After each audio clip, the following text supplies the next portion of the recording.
Morning बच्चों।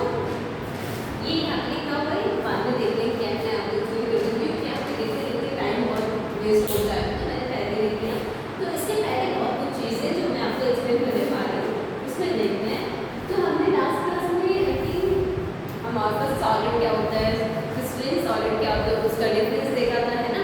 उसके बाद क्या देखा था, मेटालिक जो है वो सब देखा था, मेटालिक सॉलिड और पोलर मॉलिक्यूलर सॉलिड्स में कोवलेंट या नेटवर्क सॉलिड।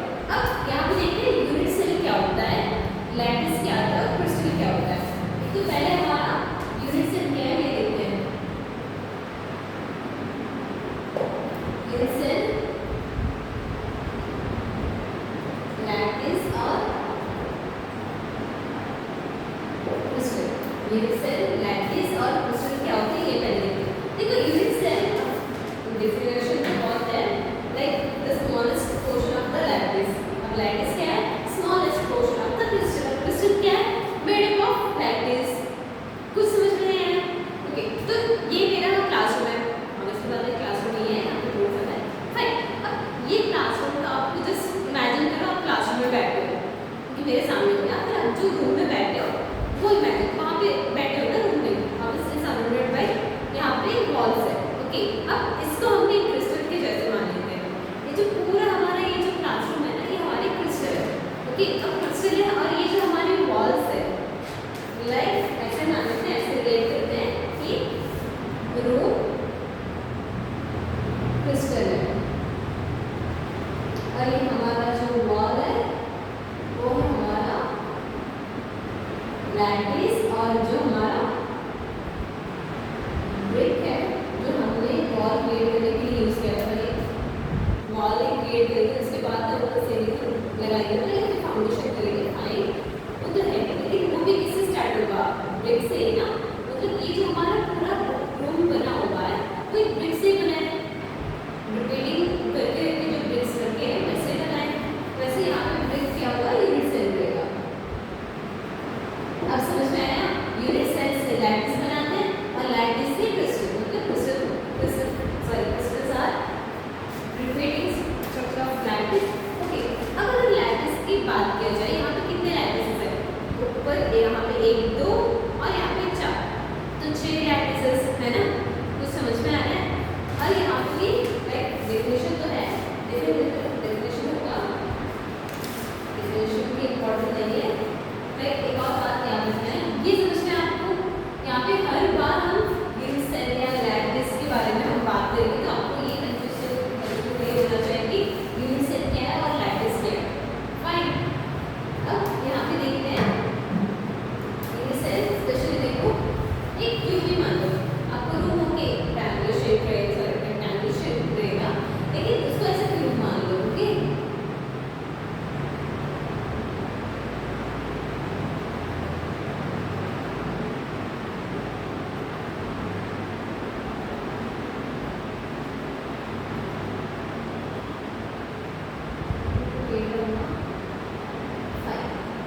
है ना।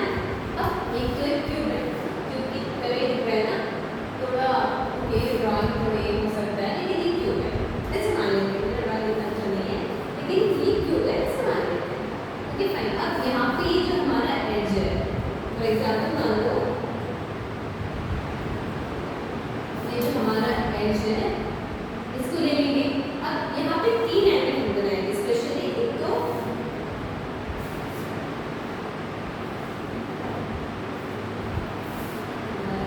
ये बी और ये सी, और यहाँ पे जो एंगल बनेगा अल्फा, यहाँ पे गामा और यहाँ पे beta, alpha beta and gamma. Fine, BC के बीच में बीटा एंगल्स। ओके, अब उस एंगल्स के हिसाब से यहाँ पे क्रिस्टल सिस्टम है और ये जो हमारा एक्स लाइन है। ओके, लाइक एक तो भाई देखो यहाँ पे ऑब्वियसली बात है, यहाँ पे आप मैं यहाँ पे कैसे बता सकती हूँ, फॉर एग्जाम्पल मान लो एक मिनट,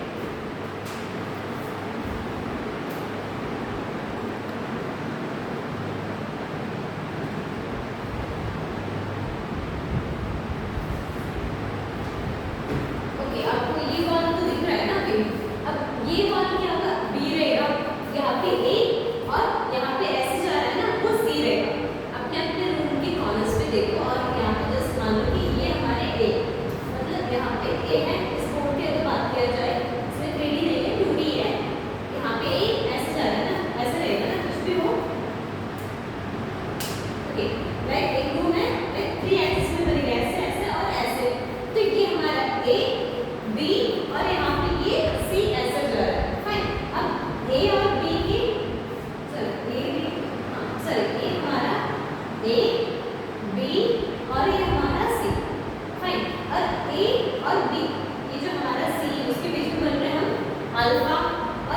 बी सॉरी ए और सी के बीच में हम बना रहे हैं बीटा और बी और सी के बीच में बन रहे हमारे यहाँ पे गामा सॉरी गामा रे से गामा।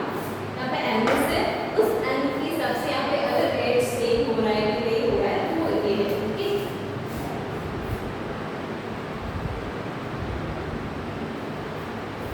यहाँ पे एक और टॉपिक है ड्रैगन्स लैटिस।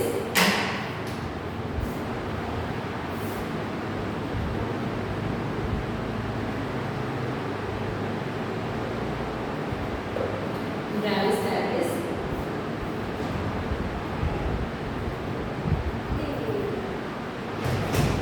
ड्रैगन्स लैटिस है और यहाँ पे इनका ये मान है कि अगर लाइक ये जो देखिए यहाँ पे एजेस है और एंगल्स है, इस हिसाब से यहाँ पे सेवन लैटिस बनेंगे। यहाँ पे इसके हिसाब से सॉरी 7 क्रिस्टल सिस्टम जो भी मैंने यहाँ पे लिखा हुआ है, यहाँ पे ड्रैगन्स लैटिस यहाँ पे बेस्ड ऑन क्या, based on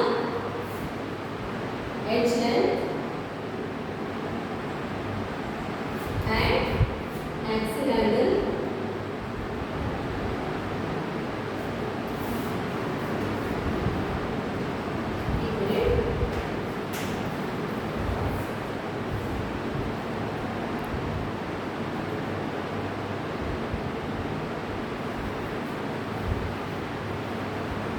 based on edge length and axle angle. There are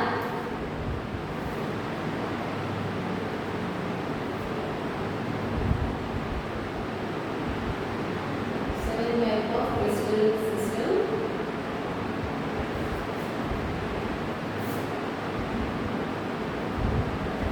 and 14 types of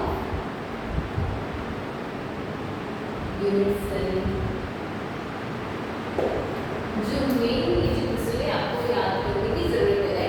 आपको अगर सोचो यहाँ पे एक्सिस एंगल आपको ऐसे दे देंगे गिवन अल्फा बीटा ऐसे दे देंगे, आपको ऐसे दे देंगे अल्फा इक्वल टू 2.89 एंगस्ट्रॉम है कुछ भी वो 2.8 एंड गामा इक्वल टू 4.5 और वहाँ पे देंगे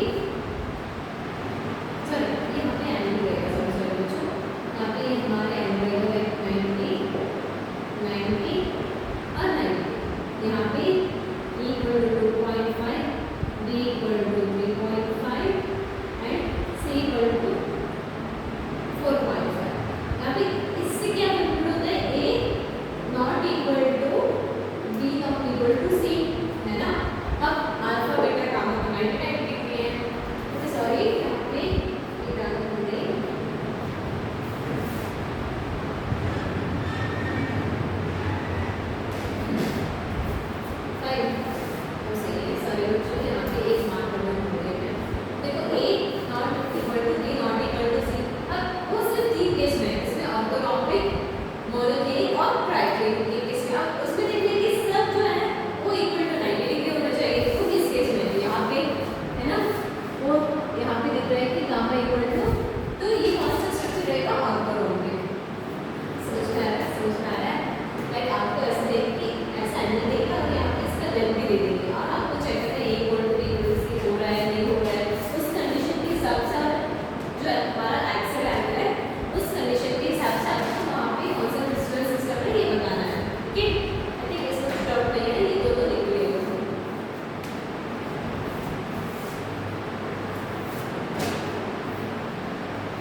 primitive and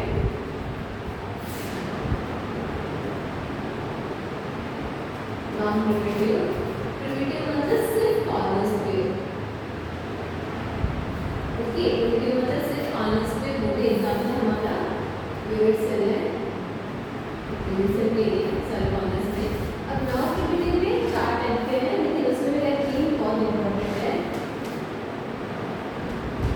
तो हमारा body centred, face centred unit cell,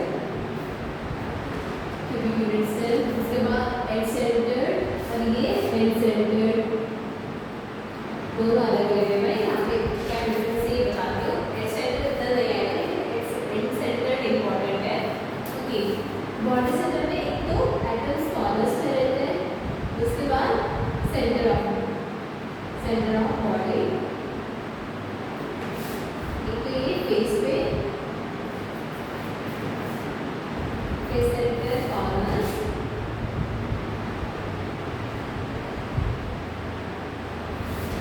यहाँ पे एड्जेस में और कॉर्नर्स में, यहाँ पे एंड सेंटर, इसमें कॉर्नर्स में भी है एंड एनी टू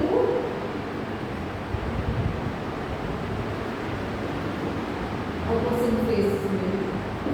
फाइन, यहाँ पे एक तो प्रिमिटिव है, मतलब हमारा बेसिक यूनिट सेल।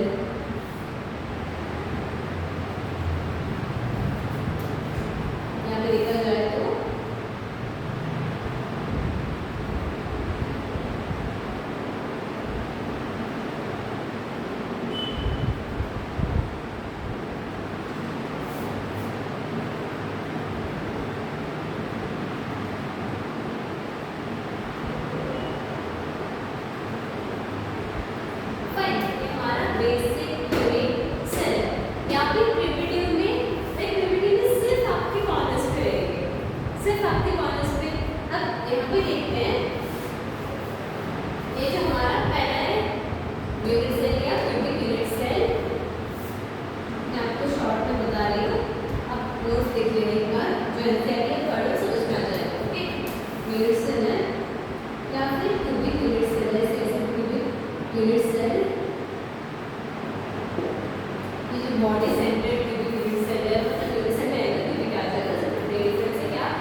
याद रखना इम्पोर्टेंट है।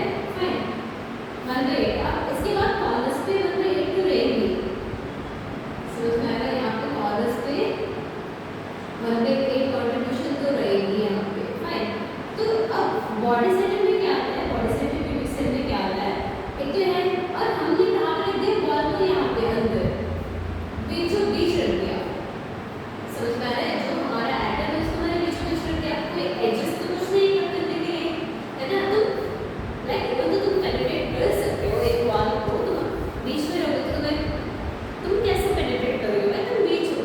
तो यहाँ पे रख दिया, तो यहाँ पे टोटल नंबर ऑफ एटम्स कितने हैं, तो 1/8 into 8 क्योंकि 8 साइड है भाई। यहाँ पे मैं आपको नंबर ऑफ एटम्स में देख समझा रही हूँ कि number 1/8 into 8 plus the number of atoms रहेंगे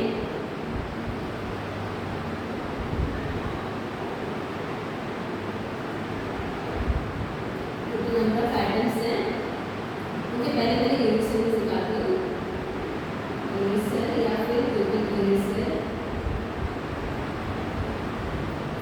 वहाँ पे क्या था, सिर्फ एजेस में देना, तो 1/8 into कितने एजेस था, एक तो सिर्फ 8 थे, तो यहाँ पे 1 हो गया, तो वहाँ पे नंबर ऑफ एटम्स कितने रहेंगे, 1 रहेंगे। फाइन अब यहाँ पे लेते हैं किस हिसाब से, हमारा BC से बॉडी सेंटर क्यूबिक यूनिट से।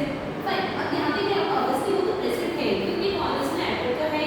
उसके बाद वहाँ पे जाता है सेट ऑफ बॉडी, वो किसी टुकड़ों में नहीं, मतलब ये हुआ है। और सेंटर तो एक ही होगा ना, अगर आप मान लो यहाँ पे एटम है यहाँ पे रहेगा नहीं, सेंटर तो यहीं पे, तो वहाँ पे क्या रहेगा 1 into 1 क्योंकि वो टूटा फूटा कुछ नहीं है भाई, एक ही सेंटर में। तो यहाँ पे कितना है नंबर ऑफ एटम्स रहेंगे 2, 1/8 प्लस 1/1 into 1। फाइन अब जाते हैं फेस सेंटर में। अब फेस की बात किया जाए तो ऑब्वियसली बात है कॉर्नर्स तो है, तो 1/8 तो कॉमन है यहाँ पे, 1/8 तो यहाँ पे कॉमन है। ओके अब फेसेस मतलब वॉल्स मान लो, यहाँ पे अगर वॉल्स की बात किया जाए तो यहाँ पे नीचे वाला वॉल देखो, यहाँ पर ये 3D स्ट्रक्चर है, तो ये जो वॉल्स मतलब सिर्फ ये नहीं, ये भी हो सकते हैं। और तो मैंने थोड़ा घुमा दिया तो ये नीचे आएगा ना, जो आप फाउंडेशन बोल रहे हो वो नीचे आ जाएगा, वॉल फिर से शिफ्ट हो जाएगी, है ना। तो यहाँ पे वॉल्स कितने, एक तो आपके पीछे या फिर मेरे पीछे, मेरे सामने, मेरे साइड में, मेरे नीचे और मेरे ऊपर, मतलब 6 साइड है। और मैंने एक एटम को इस साइड ऐसे रख दिया, तो कैसे डिवाइड होगा, सिर्फ 2 में डिवाइड होगा, सिर्फ 2 में वो डिवाइड होगा। फाइन तो यहाँ पे कितने फेसेस है, 6 फेसेस, कितना डिवाइड हो रहा है 2 में, तो यहाँ पे कितना रहेगा लाइक 1 प्लस 3 ना, तो होगा 4 और प्लस ये होगा यहाँ पे 4 एटम्स रहेंगे F6 में। अब एच सेंटर में क्या होगा, एच कॉर्नर में 1/8 तो कॉमन है भाई, 1/8 तो कॉमन है। ओके अब एच में क्या होता है, एच मतलब ये। ओके अब मान लो यहाँ पे 1 2 3 4 है। फाइन 3 4 है और यहाँ पे 5 6 7 8 9 10 11 12 जो लाइन्स है, ये जो हमारे ये जो लाइन्स है यहाँ पे कितने होते हैं, लाइक यही मान लो 1, लाइक यहाँ पे 1 2 3 4 हो गया, 5 6 7 8 9 10 11 12 ये हमारे एजेस है। सेंटर मतलब यहाँ पे रखोगे तो यहाँ पे क्या हुआ, लाइक 4 में डिवाइड होगा, जो मैंने पहले कहा था। एज सेंटर मतलब यहाँ पे एज कॉर्नर पे 1/8 में डिवाइड होगा और एज सेंटर पे 1/4 में। ओके और यहाँ पे कितने हैं, 12 है ना, 12 into 1/4 कितना है, यहाँ पे भी कितना आ रहा है, 4 आ रहा है ना।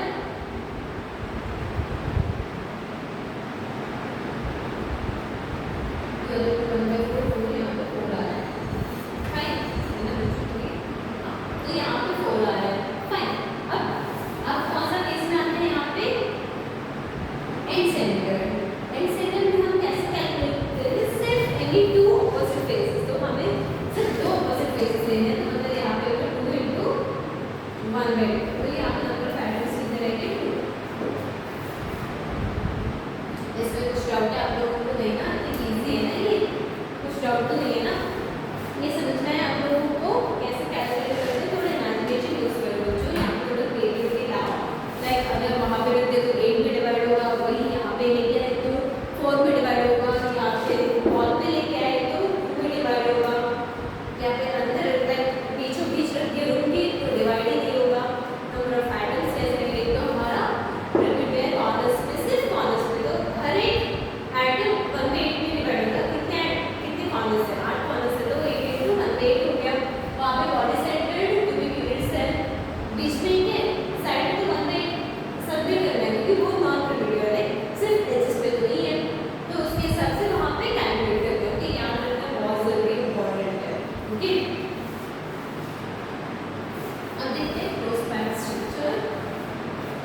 लिख लें, ये सब लिख लेना जल्दी।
अब देखते हैं क्लोज पैकिंग। लेकिन ये ना न्यूक्लियस सिर्फ कॉर्नर्स पे रहता है। Body centred cubic cell corners are centre of the body. Face centred cubic cell सिर्फ फेस सेंटर्ड। यहाँ पे 1/2 कितना है 6 है, तो 6 से 1/2 कॉर्नर्स रहेंगे, वहाँ पे 8, तो 1/8 into 8, क्योंकि 1/8 कितना है वो 8 में डिवाइड हो रहा है।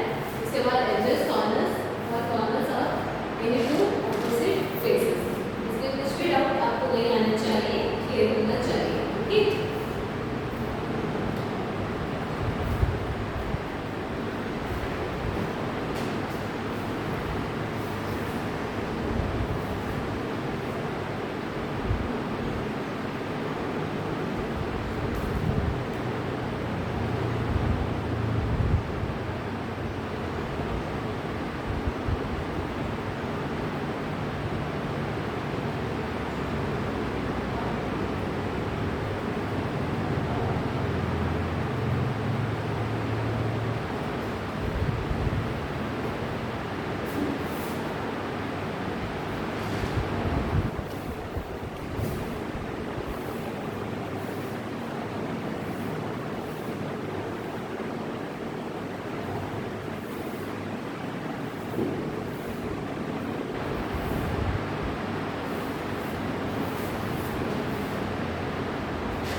फाइन। अब देखते हैं क्लोज बैक स्ट्रक्चर कैसे होता है।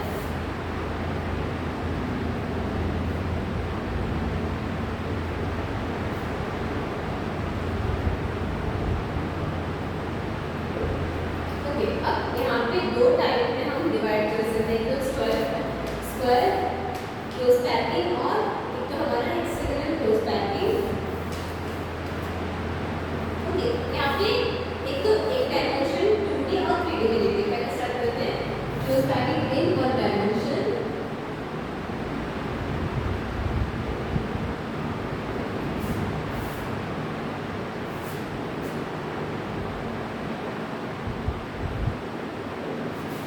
Close packing in 1 dimension, sorry 1 dimension. हमारे एटम्स है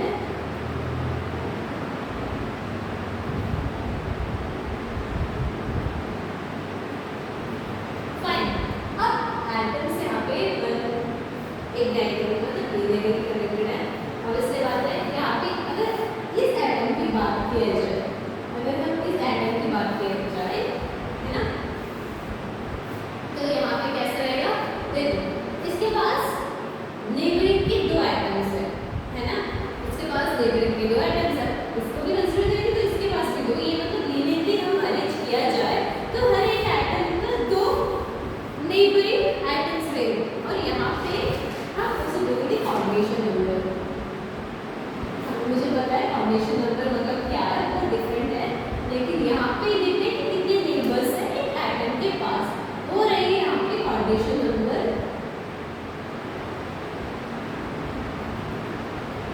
अरे यहाँ पे क्लियर है कितना है, 2 है, तो इसका कोऑर्डिनेशन नंबर होगा यहाँ पे 2। ओके, इसके बाद देखते हैं close packing in 2D dimension. अब 2D में क्या होगा, 2 टाइप के आएंगे। ओके, यहाँ पे 2D में क्या होगा, 2 टाइप के, एक तो हमारा स्क्वायर क्लोज पैकिंग और दूसरा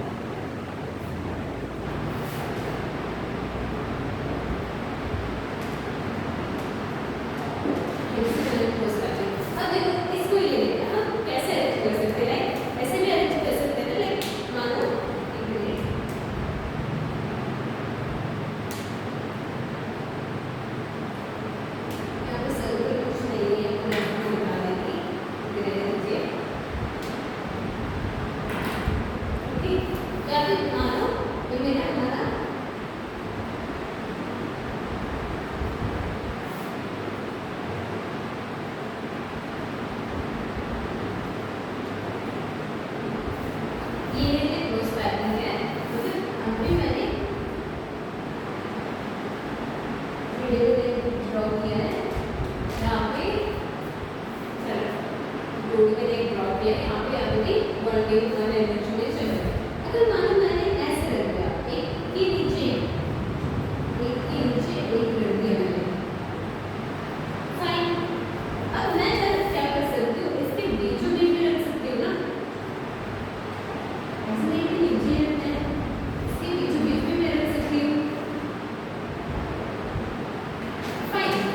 यहाँ पे देखो, आपको कुछ डिफरेंस दिखाई दे रहा है, आपको कुछ यहाँ पे डिफरेंस दिखाई दे रहा है। यहाँ पे क्या होगा, एक तो स्क्वायर दो स्क्वायर, और इसके बाद यहाँ पे ये जो गैप है कितना बड़ा है ना, इस अरेंजमेंट से आपको गैप कितना बड़ा दिख रहा है अच्छी तरह से।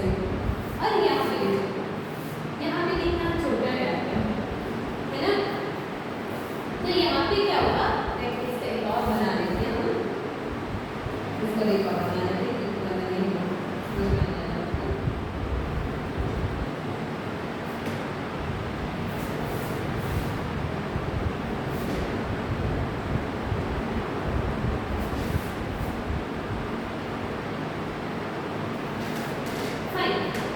यहाँ पे देखो, इसकी वजह से हमने इसको स्क्वायर प्लस पैटर्न नहीं बोला है, और वहाँ पे देखो ये मान लो, फाइन। अब ये हम ले लेंगे, तो इसके कॉन्टेक्ट में कौन कौन आ रहा है, एक तो हमारा ये है ना, और ये और ये मैं मतलब अटैच हो रहा नहीं, क्योंकि थोड़ा अगर शिफ्ट कर दे तो अटैच हो जाता है, ये बन जाता। तो यहाँ पे कोऑर्डिनेशन नंबर क्या है, 4। यहाँ पे कोऑर्डिनेशन नंबर है 4।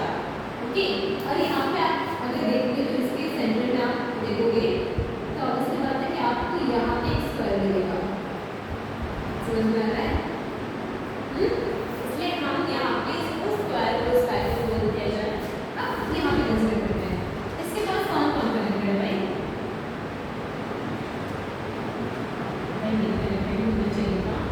मेरी गंदी ड्राइंग की वजह से नहीं हो पाया।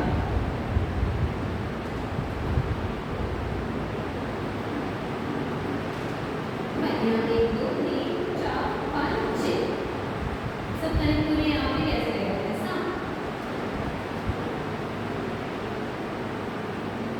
फाइन। आप अच्छे से ड्रॉ कर लेना किसी इंस्ट्रूमेंट से वगैरह, तो आपको दिख जाएगा कि यहाँ पे 6, यहाँ पे यहाँ पे 4। तो अगर 2D में अरेंज किया जाए, एक और बात, ये जो मैंने ये है ना, ये पोर्शन है ना हमारा, ये जो हमारा पोर्शन है जो लाइन खाली है, इसको हम बोलेंगे वॉइस, जो ये पोर्शन है। अब कंपेयर करके देखो, वहाँ पे वॉइस ज़्यादा है कि यहाँ पे वॉइस ज़्यादा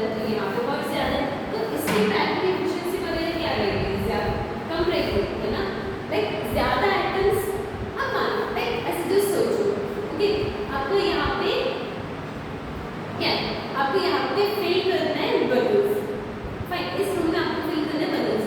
अगर मैं इस मेथड से जाऊँ तो कितने होंगे, मैक्सिमम होंगे तो 50 हो जाएंगे, 50 नहीं ऊपर हो जाएगा, ओके 100 मान लेते हैं, 100 या 200, ओके। यहाँ पे इस मेथड से मैंने ऐसे स्क्वायर स्क्वायर में ऐसे रख दिया। अगर सेम मेथड से अगर मैं लाइक जो सेम बबल्स है अगर ऐसे अरेंज किया तो वहाँ पे फिर भी 25% जो जगह वो खाली हो जाएगी, क्योंकि वहाँ पे एफिशिएंट पैकिंग हो जाएगी ना। आप करते हो डेली लाइफ में भाई, कुछ भी सामान कुछ भी खरीदना है तो हम ऑब्वियसली यूज करते हैं कि वहाँ पे पॉइंट्स ना रहे, है ना। कुछ भी बल्ब है तो कुछ भी स्टफ करना है, कुछ भी लाइक डब में बिस्किट में कुछ भी हो, लाइक कुछ भी जब हम कैसे भी करके करते हैं, मतलब वहाँ पे क्या हो रहा है जो बीच वाला जो वॉइस है या गैप्स है वो हम फिल करते हैं, उसकी वजह से ना वहाँ पे वो जो कम हो रही है एफिशिएंसी कम हो रही है। इस दोनों में कुछ डाउट है आप लोगों को, मतलब ये हमारा लीनियर है, हमने फिर से इसके नीचे नीचे रख दिया लाइक दो टाइप, एक तो सबसे ऐसे नीचे और थोड़ा ऐसे, और इस टाइप के पैटर्न को हम बोलेंगे ए टाइप ऑफ पैटर्न। यहाँ पे ए, यहाँ पे